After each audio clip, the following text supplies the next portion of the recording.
Hi everybody, Spencer Atkins with the Weather Blender blog. Let's see, it is the 22nd, it's Wednesday night. All eyes wondering what's going to happen with the ever-changing Christmas forecast. So let me jump in here and throw some graphics in and we'll take a look at this. First of all, we'll start with the radar.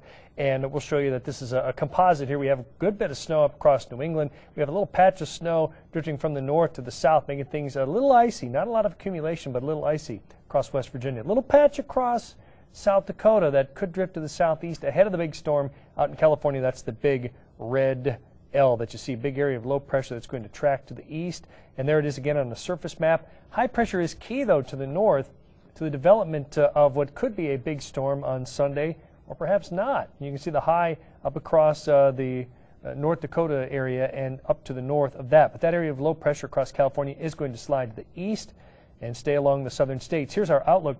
Two different choices. If that big low stays closer to the coast in the light blue, then you would see mountain snow showers east of Charleston on Sunday as the snow comes back at us from the east. Or if it goes out to sea, then we would see less snow. Certainly that eastern seaboard would get just pounded with snow if that thing hugs the coast. So let's check out weather models. Here's the NAM model, and at this point it only goes out to Saturday 7 a.m. and you see the snow staying away from West Virginia, Ohio, and really the only Ohio snow that you see is up along the Great Lakes coming in off of Lake Erie, West Virginia, eastern Kentucky, and southern Ohio. Dry, no snow. Looking at the GFS model, it shows a little bit of light snow. That would be that energy coming out of South Dakota, tracing back to the south to the east. That would bring us at least a little coating of snow. See the high pressure up to the north, again trying to bring in the northerly flow, and the low staying way down around Louisiana. That's the GFS model at 7 a.m. By 7 p.m., the low still hugging the coast.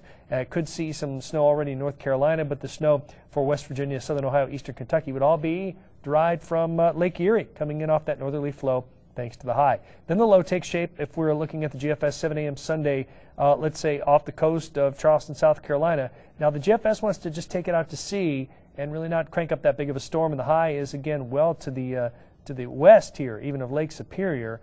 And I think if that thing were a little further northeast, you'd see a different picture. Let's look at a different model. Here is a model 7 a.m. Saturday showing the high again out to the west of Lake Superior. You have the low forming up along the coast, and still kind of a weak low at this point, but it really is going to continue to strengthen. 7 a.m. Sunday, this one really cranks up the precipitation. Columbia, South Carolina, Atlanta picking up a good bit of snow, and the high actually drifting a little bit to the east at the surface. Now that one could be potentially more explosive. You like to have a high to wrap that moisture back in from the Atlantic. This would be 7 a.m. Monday with just a walloping storm for the east coast. You can see the snow back into the West Virginia mountains of significance. The high again kind of spread out. Looking at the surface high again, a little different map. This is 7 a.m. Sunday.